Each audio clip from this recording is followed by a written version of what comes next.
world inhumanities. That is, throughout all of the world, how people have reacted in reference to their fellow man. And then we'll get into some of the more delicate issues in dealing with genocide, an attempt to try to eradicate a race. But first, let's deal with simple world inhumanities.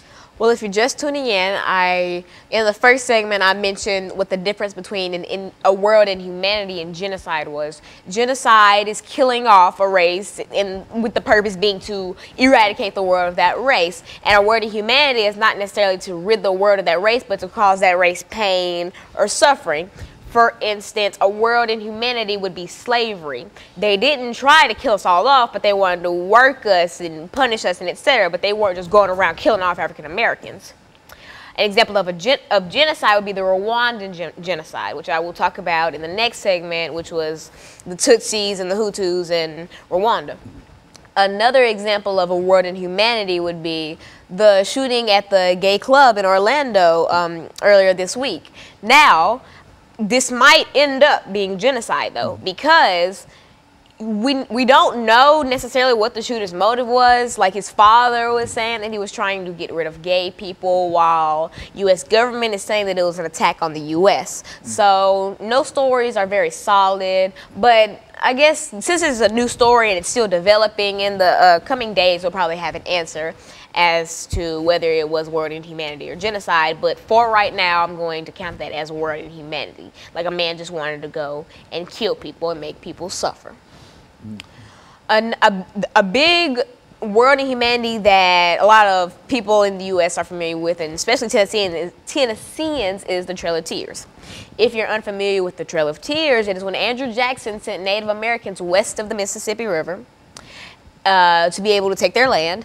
And he did this during the winter where conditions were harsh and they were on foot. They were not sent off with food and drink and clothing at that. They were just one with nature, and that's not good in the winter, and especially if you're walking. And so they had to walk miles and miles and miles, and this was labeled the Trail of Tears. And I don't think I have to go into explaining why it was called the Trail of Tears, because I think there would be plenty of tears if you had to walk and walk and walk miles with barely anything, no food, watching people all around you die, your family die, if you don't die first, and things like that. So that's a big example of world inhumanity. Now, Andrew Jackson wasn't necessarily trying to kill off the Native Americans. Like I said, he was trying to get their land, but he knew that it would cause them great suffering, but he wasn't just sitting there ordering people to just take out every Native American they saw. That would make this be genocide.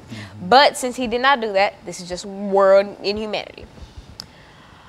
Another big example, Columbine, was world inhumanity. Say that the two shooters at the school weren't trying to rid the world of their students, of their classmates. They were trying to simply hurt them or kill them. And so that makes that a world inhumanity, and it's a world inhumanity because it was so widespread and it got so much media coverage. Another one, 9/11.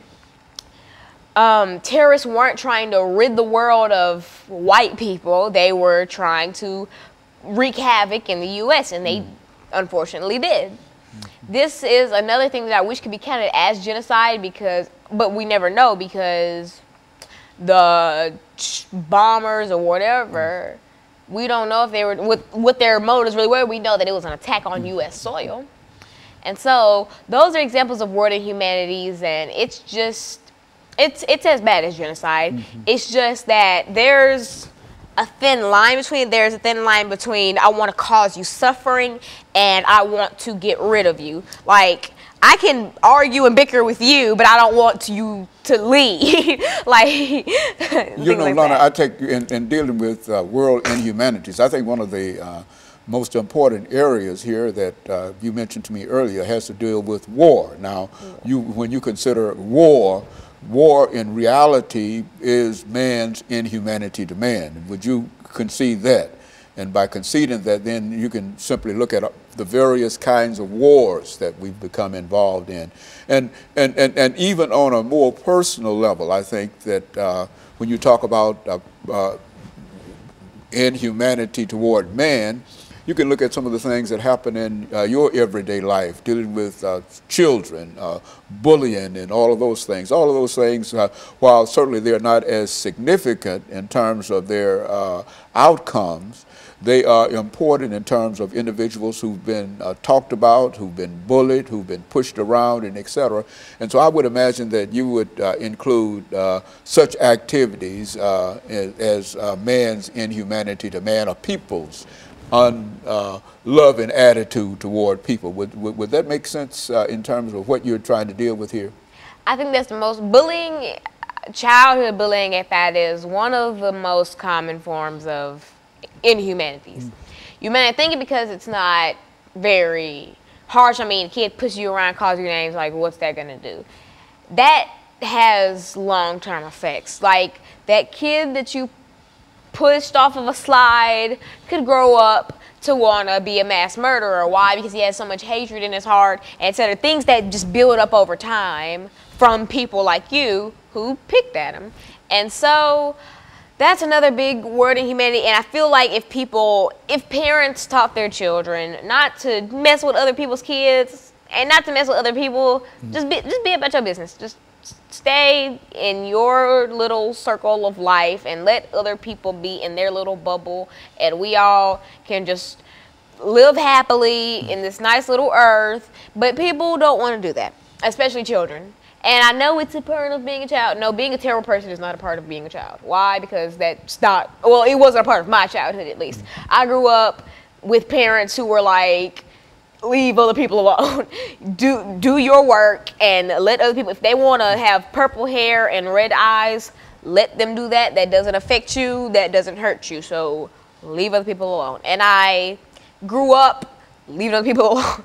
And that's helped me in the long run because it's helped mature me at a young age, and so that I can see inhumanities going on and I can tell my friends, hey, you look stupid messing with other people, so just stay in your lane. Okay, so Alana, I think as we come to the end of this second segment, I think we can not only make preparations for this final commercial break, but we can say that when we come back, we'll deal more with the genocide part in reference to what we're doing. And we'll be back with our audience following this very, very short commercial break.